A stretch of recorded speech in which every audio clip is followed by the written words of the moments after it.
You're procrastinating because you're choosing to. It's not because you're lazy, overworked, or some helpless victim of circumstance. No, you're putting things off because you're avoiding discomfort. But lucky for you, stopping procrastination is surprisingly simple. You just don't want to hear it because the truth isn't comfortable.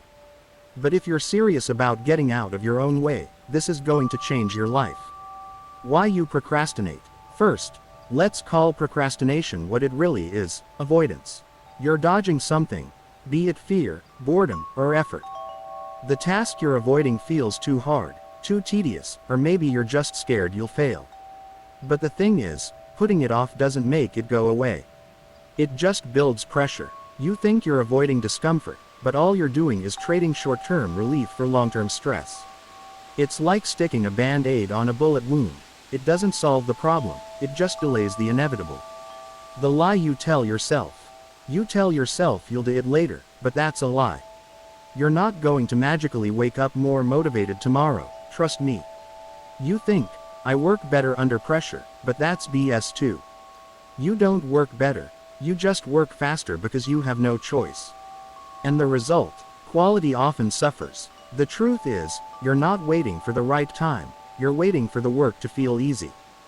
But it never will. Waiting doesn't make hard tasks easier, it just gives you less time to do them. That's the truth, so stop fooling yourself. It's simple, actually. Here's the part you're not going to like. Stopping procrastination is ridiculously simple. Not necessarily easy, but simple. All you have to do is start. That's it. The hardest part of any task isn't doing it, it's starting. Once you take that first step, momentum kicks in, and the task becomes manageable. But the longer you sit there thinking about it, the bigger and scarier it feels. The task itself isn't the problem, it's your hesitation. Think about it. Have you ever started something and thought, wow, this is so much worse than I imagined? Chances are, no. Starting is always easier than the nightmare you build up in your head. Just start. Here's a strategy I personally use for killing procrastination. I call it the just start method. Set a timer for 10 minutes. Tell yourself, I'm only going to do this for 10 minutes. If it sucks, I can stop. Guess what? 9 times out of 10, you won't stop. Why? Because starting breaks the mental block. Do the easiest part first. Don't overcomplicate it. If you need to write a paper, just open the document and write the title and outline. If you need to clean, pick up one thing. Momentum is your best friend, and small wins create big progress. Don't multitask. Procrastinators, or should I say you, love multitasking because it feels productive without actually accomplishing anything. Focus on one thing and block out everything else. No TikTok, no YouTube, no distractions. No excuses. Let's address your excuses because I know they're coming. I don't have time. No, you do. You're just wasting it scrolling on your phone or binge watching Netflix. Everyone has the same 24 hours. It's about how you use them. I don't feel motivated. Guess what? Motivation is a scam. It's fleeting and unreliable. Stop waiting to feel like doing the work. Discipline gets the job done, not motivation. It's too hard. Sure, some tasks are tough, but avoiding them doesn't make them easier. Start small, break it into steps, and stop whining about it. Build momentum. What happens after you start? How do you keep going? Simple. Build momentum. Think of momentum like a snowball. It starts small, but the more you roll with it, the bigger it gets. Every small action adds up. Finish the title and outline. Great. Now tackle the next part.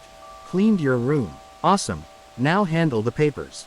Momentum doesn't require perfection, it requires consistency. The more you do, the more confident you feel. Action creates confidence, not the other way around. You don't need to feel confident to start. You just need to start to feel confident. No buts. But I'm too tired. Then do something small. Even 5 minutes of progress is better than nothing. But I don't know where to start. Start anywhere. Pick the easiest, most obvious thing and go from there. But what if I fail? You might, and that's fine. Failure isn't the end, it's feedback. Failure makes you learn, adapt, and try again. Sitting on your hands because you're scared doesn't protect you, it just keeps you stuck. It's a habit. Procrastination is a habit, not a one-time thing. And habits are built through repetition. Start by tackling the hardest thing first every morning. This is called eating the frog, and it works because once the hardest task is out of the way, everything else feels easier. Set clear deadlines. Open-ended tasks breed procrastination. Reward yourself after completing tasks. Your brain loves dopamine, so give it a reason to associate finishing tasks with pleasure. The truth. I'm going to be brutally honest with you. Nobody's coming to save you. Your boss, your parents, your friends, they're not going to swoop in and force you to get your act together.